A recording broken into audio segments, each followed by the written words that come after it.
हरिओम. लाओत्सेचा ताओबोध. योगदास श्री जयगणेश जोशी यांचे प्रवचन. योगी आरसा.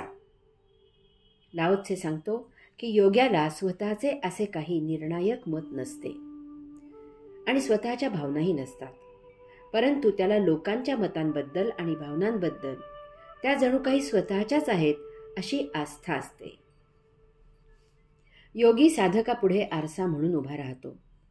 साधकाने त्यात डोकावावे आणि स्वतःचेच रूप निहाळावे. हे असे स्वरूप निहाळताना योगी तिथेच असतो.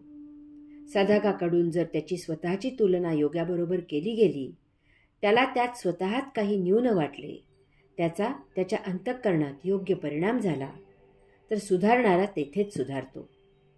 त्याला निराळे काही सांगून उपयोग नसतो. हा असा परिणाम कोणाला कोणावर करता येत नाही, तो आपोआप व्हावा लागतो, तरच सुधारणा होते. योगी नदीसारखा अव्याहत वाहत असतो.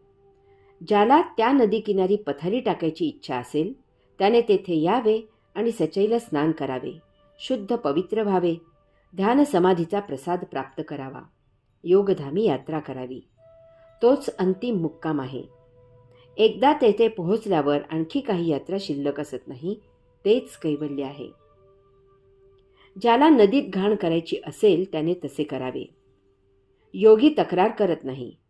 योगी इतका शुद्ध पवित्र असतो की ती घाण आपोआप शुद्ध पवित्र होते.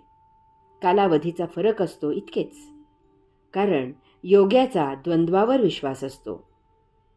आजचा सैतान उद्याचा योगी आहे आणि एकदा योगी झालेला योगधामी पोहोचला की त्यानंतर त्यापुढे आणखी काहीही नाही. तीच अंतिम अवस्था आहे. तेथे यात्रा सुफळ संपूर्ण होते, तेच कैवल्य आहे. कोणाची स्वीकृती किंवा कोणाची अस्वीकृती योग्याच्या नदीला बंधारा घालू शकत नाही. त्याचे वाहणे अव्याहत सुरूच असते. योगाचरणाने स्वतः आरशासारखे लख्ख राहायचे.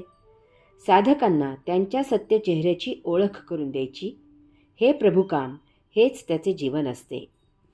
स्नान करणारा तत्क्षणी पोहोचतो, घाण करणारा काही कालावधीनंतर पोहोचतो. योगी पुढील साधकांसाठी पुन्हा जसा होता तसा कोरा करकरीत तेथेच असतो. कोणीही यावे आणि स्वतःचे प्रतिबिंब निहाळावे. कोणी निंदा, कोणी वंदा, स्वतःच्या शुद्ध पवित्र प्रतिबिंबाच्या सन्निध साधकांचे प्रतिबिंब जसे आहे तसे दाखवणे, हे त्याचे काम अव्याहत सुरू असते. तो त्याचा हा स्वभाव सोडत नाही. हेच त्याचे जीवित कार्य असते. अनेक साधू संत, योगी, संन्यासी यांचा छळ झाला आहे. इतिहास त्यासाठी साक्षी आहे. परंतु एकदा अंगीकारलेल्या प्रभुकामात योगी रत असतात. त्यांचा होत असलेला छळ त्यांच्यासाठी फुलासारखा असतो. हरिद्वारला गंगा स्नान करून घाट चढून वर आल्यावर नाथ महाराजांवर एका मुसलमान युवकाने 35 वेळेला पानाची पिचकारी टाकली. नाथ महाराजांनी 36 वेळेला गंगा स्नान केले. तो युवक त्यांचा शिष्य झाला, त्यांचे कार्य करू लागला. संचिताची जाण. लाओत्से सांगतो की चांगले ते चांगले म्हणून मी मान्यता देतो आणि जे वाईट आहे त्यालाही मी चांगले म्हणूनच मान्यता देतो. हाच अतिउच्च अशा नीतिमूल्यांचा सालसपणा आहे. लाओत्से येथे जसे चांगल्याला चांगले असे म्हणत आहे, तसेच तो वाईटालाही चांगले असेच म्हणत आहे. प्रत्येकाचा जन्म त्याचे गतसंचित संपवण्यास योग्य अशा कुटुंबियात, प्रदेशात आणि काळात होत असतो. जेव्हा मनुष्य चांगला किंवा वाईट वागतो, तेव्हा तो त्याच्या संचिताप्रमाणे आचरण करत असतो. कारण संचित संपल्याशिवाय मुक्तीची यात्रा करणे शक्य नसते. त्यामुळे ते आचरण त्याच्या दृष्टीने त्याचे संचित संपवण्यासाठी योग्य असल्यामुळे ते चांगलेच असते. ज्यांना त्याच्या त्या आचरणामुळे त्रास होतो, ते त्याच्या त्या आचरणाला वाईट असे म्हणतात आणि हे असे वाईट म्हणणे त्यांच्या दृष्टीने योग्यच आहे. यात कोणाचे काही दुमत असण्याचे कारण नाही. परंतु योगी अशा आचरणाला वाईट म्हणत नाही. तो ते तसे आचरण स्वतःचे असल्याप्रमाणे त्याच्याकडे पाहतो. त्यामुळे त्या आचरणाबद्दल कटुता निर्माण होत नाही. त्याकडे पाहण्याचा दृष्टिकोन बदलतो असे आचरण करणाऱ्याबद्दल करुणा निर्माण होते. त्याकडे दयाबुद्धीने पाहिले जाते. अशा आचरणाला मर्यादित करण्यासाठी योगी त्याचे स्वतःचे आचरण त्याच्यापुढे ठेवतो. त्या योगे त्याला त्याच्या आचरणाची अप्रत्यक्ष जाणीव करून देतो. याचबरोबर योगी असे काही बघतो की वाईट वागण्यापेक्षा याला अन्य मार्ग जो उपलब्ध आहे तो त्या माणसाला समजावा. यामधूनच असा माणूस सुधारायचा असला तर सुधारतो.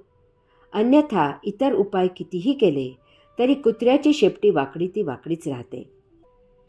अशाला बळजबरीने सुधारायचा प्रयत्न केला तर त्याचा उलट परिणाम होऊ शकतो. असा मनुष्य याचे आकलन नीट न झाल्यामुळे आणखी वाईट वागतो. कधीही दुराग्रह करून उपयोग होत नाही.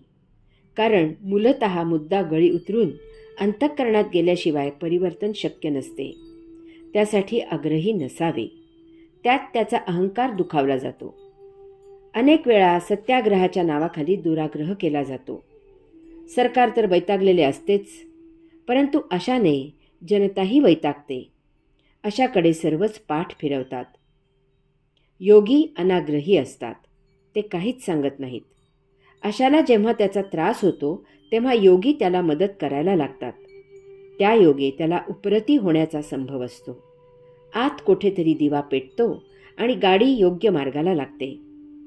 लहानपणी संस्कारांच्या नावाखाली अनेक गोष्टी सांगितल्या जातात. हे इतपतच ठीक असते, परंतु जेव्हा याचा अतिरेक होतो तेव्हा तो दुराग्रह असतो. अशी लहान मुले मोठी झाली की ती या सर्वाचा वचपा दाम दुप्पट भरून काढतात. जे जे करू नये याची सक्ती केलेली असते तेच मुद्दामहून करतात. यापेक्षा वेळीच सांगावे की हे असे तुझ्या हिताचे आहे. काय करायचे ते तुझे तू ठरव. हरि ओम.